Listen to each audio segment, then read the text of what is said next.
Breaking tonight, federal agents execute a pre-dawn raid at a county treasurer's home amid a growing financial probe. Sources confirm over 30. Breaking tonight, federal agents storm a county treasurer's home in a dramatic early morning raid. Breaking tonight, federal agents storm a county treasurer's home in a dramatic early morning raid.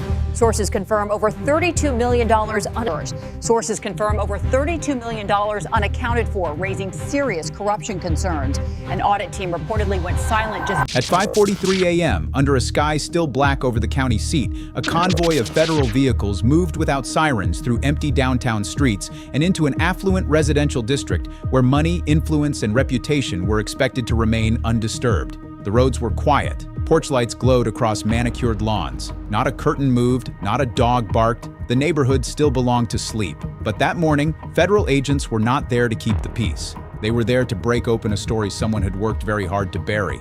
At the end of a winding private drive stood the home of the county treasurer, a broad stone estate hidden behind iron gates, trimmed hedges, and old trees that blocked the property from the road. To the public, the treasurer was known as a careful steward of public money, a polished official who spoke the language of transparency, budgets, and accountability. He appeared at ribbon cuttings, signed off on county reports, praised good governance, and positioned himself as the dependable hand behind the county's financial machinery. What no one in that neighborhood could see from behind the walls of the estate was that by then, a federal case had already been built in silence around him. For nearly 7 months, investigators from the FBI, ICE financial crimes units, and federal forensic audit teams had been following irregular transfers buried inside county infrastructure funds, emergency procurement budgets, and special reserve accounts. At first, the issue looked like a bookkeeping discrepancy, small enough to be corrected quietly or at worst explained away as clerical confusion during a high-volume spending cycle. But the deeper analysts went, the less accidental it looked. Numbers repeated where they should not have repeated. Vendor chains overlapped in ways they should never have overlapped. Approvals arrived too quickly. Payment memos were vague. Invoices carried matching formatting under different company names. And then the figure emerged that turned routine concern into a sealed federal operation. $32 million, not delayed, not misplaced in temporary accounting, not waiting on reconciliation. Missing. As federal teams closed in on the treasurer's records, something else happened, something even more disturbing than the money itself. The county's internal audit team, the very group assigned to review the discrepancy, had abruptly gone silent. Meetings were canceled. Files vanished from shared systems. One analyst was transferred out. Another resigned without explanation. 2 others stopped responding to colleagues after submitting requests for source documentation tied to reserve fund disbursements. A preliminary memo that should have triggered a formal review simply disappeared from the county server. It was at that moment federal investigators stopped treating the case as possible fraud and started treating it as active concealment. A tactical team stepped out of the lead vehicle and moved toward the gate. Federal agents, warrant team. The lock was cut. The gate rolled open. Vehicles entered the drive in sequence, low lights sweeping across stonework, windows, hedges, and parked luxury cars. Another team took the rear perimeter. A third moved around the detached garage and service entrance. A drone unit lifted briefly over the tree line to confirm movement on the second floor. Then came the order. Go! The front team hit the main entrance hard. 1 strike, 2. On the third, the door gave way. Federal agents, search warrant. Lights snapped on inside the house. A woman screamed from somewhere upstairs. Footsteps pounded across hardwood flooring. A door slammed at the far end of the hall. Agents entered fast, clearing the foyer, library, dining room, and office wing with practiced speed. The house was the picture of official success. Oil paintings, framed certificates, donor plaques, photographs with elected officials, polished stone floors, imported furniture. It was expensive without being loud. Measured, controlled, the home of someone who wanted power to look respectable. The county treasurer was found on the second floor in a private sitting room off the master suite, phone in hand, robe half-tied, face drained of color. He did not lunge, he did not shout, he did not ask why they were there. He looked at the vest markings, at the agents filling the doorway, and understood immediately that whatever protection he had relied on was gone. As he was placed in handcuffs, search teams spread through the estate and started opening the life he had built. In the first-floor office, agents recovered budget binders, procurement files, reserve account records, and encrypted backup drives stored inside a locked desk compartment. In a hallway closet hidden behind seasonal storage boxes, they found sealed banker's boxes filled with duplicate vendor contracts and unsigned audit drafts. In the basement wine room, behind a paneled wall disguised to blend with the shelving, a concealed safe held foreign banking correspondence, cashier's checks, 3 burner phones, and a handwritten ledger marked only with dates, initials, and rounded figures.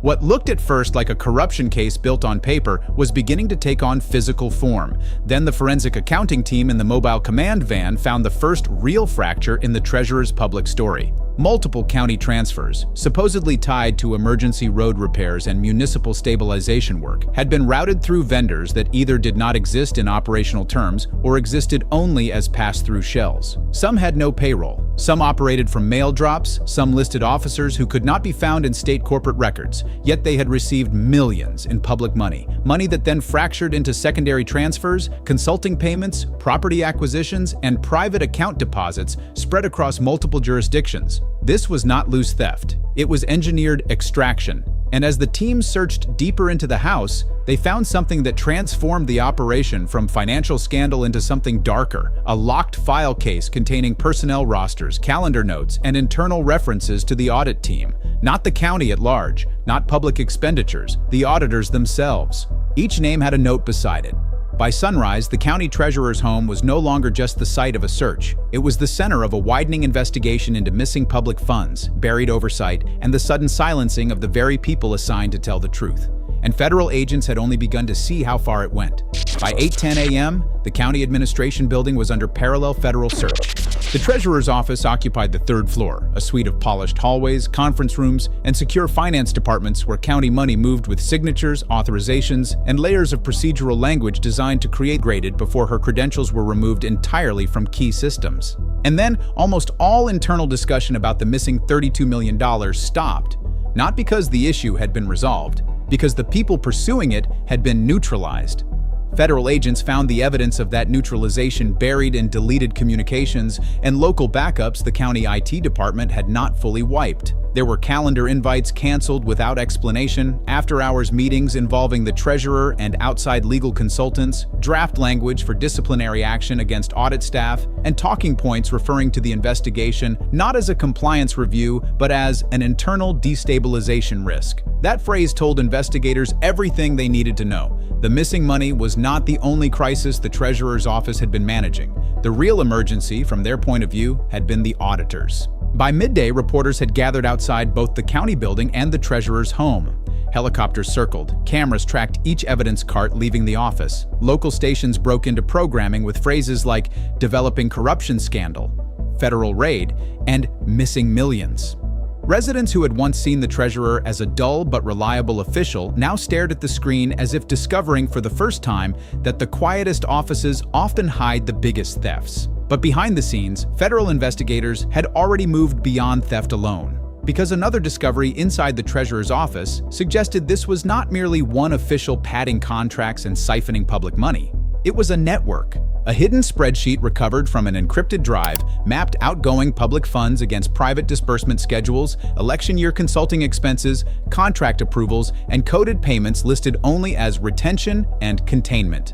Some entries corresponded with shell vendors, some aligned with legal intermediaries.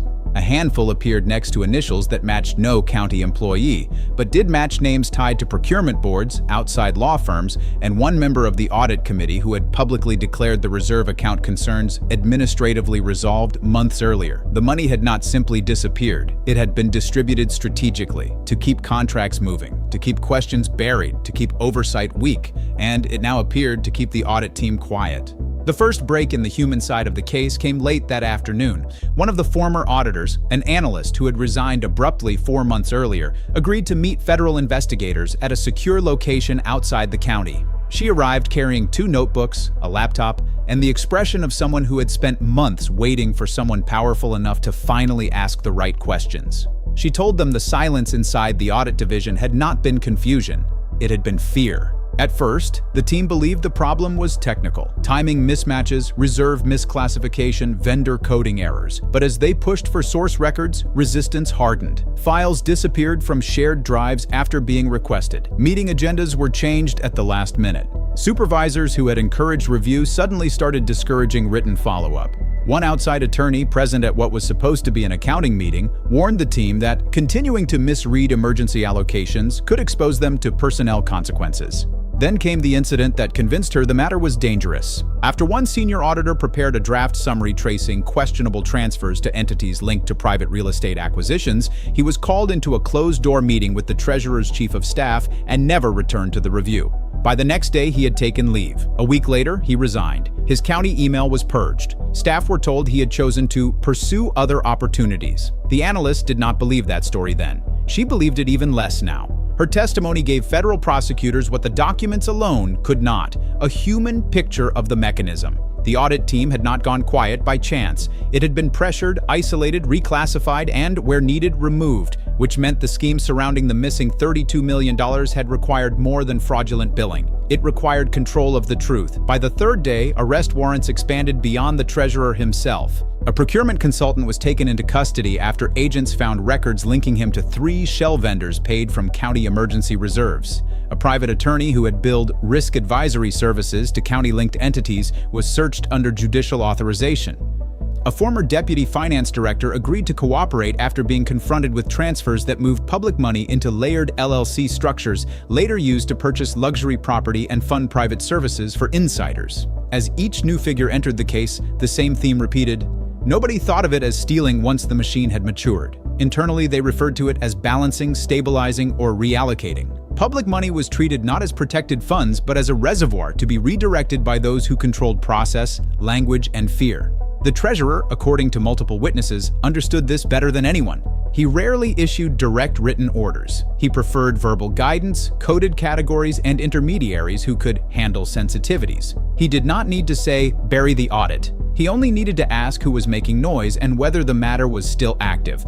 Others understood what followed. When prosecutors finally unsealed the first wave of charges, the wording was blunt: conspiracy, wire fraud, theft concerning programs receiving federal funds, obstruction, witness tampering, destruction of records, and related offenses tied to the suppression of internal oversight. The county was stunned, not because public corruption was unimaginable, because the office at the center of it was supposed to protect the money. That was what made the scandal so corrosive. Roads had gone unrepaired, pension reserves had tightened, public service cuts had been justified, budget meetings had invoked discipline and scarcity, and all the while, according to the federal case, tens of millions were being siphoned through fake urgency, manipulated contracting, and the quiet elimination of anyone who looked too closely. Months later, when the case reached trial, the prosecution did not need theatrical twists. The facts carried enough force. They showed jurors the reserve account draws, the vendor shells, the split contracts, the deleted files, the audit team notes, the personnel pressure, the hidden ledger recovered from the treasurer's home,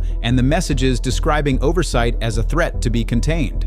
Former auditors testified with visible tension, describing the moment routine review became something else, something personal, coercive, and dangerous. One said she stopped sleeping after realizing internal access logs showed someone monitoring exactly which files the team opened. Another admitted he deleted his own notes for fear his apartment would be searched. A third described being warned indirectly but unmistakably that careers don't survive confusion at that level. The defense tried to argue complexity. They said emergency financing is messy, public accounts shift, vendor structures can be misunderstood, audit conflicts happen, careers change, files go missing. Government is imperfect, but jurors heard the ledger entries. They saw the shell company chain. They saw the names of the auditors in the file case found inside the treasurer's home, and they understood. This was not imperfection, it was design. When the verdicts came back guilty on the major counts, the courtroom did not erupt. It went still. The treasurer stared forward. No reaction, no collapse. Just the empty look of a man who had spent too long believing process could protect him from consequences. Sentencing followed weeks later. The judge spoke plainly about betrayal of public trust, calculated theft, and the silencing of lawful oversight. The treasurer received a long federal prison sentence. Others in the network received terms tied to fraud, obstruction, and conspiracy. Assets were seized, properties were forfeited, contracts were reopened. The county commissioned an independent review of every major reserve disbursement from the previous 3 years. But the hardest damage to repair was not financial, it was civic. Because once people see that the office guarding the public purse can become the hand inside it, trust does not return quickly. The audit team had been right, the money had been missing, the silence had been manufactured, and the system that should have protected the truth had instead been used to pressure, isolate, and erase the people trying to do their jobs. At 5:43 a.m. on the morning the gate opened, federal agents believed they were raiding the home of a county official tied to missing funds. By the end of the case, they had exposed something much larger, a corruption network built not just on stolen money, but on disciplined concealment and the deliberate silencing of oversight. $32 million had gone missing. But what the conspiracy tried hardest to steal was accountability itself. And in the end, that was the one loss the raid finally reversed.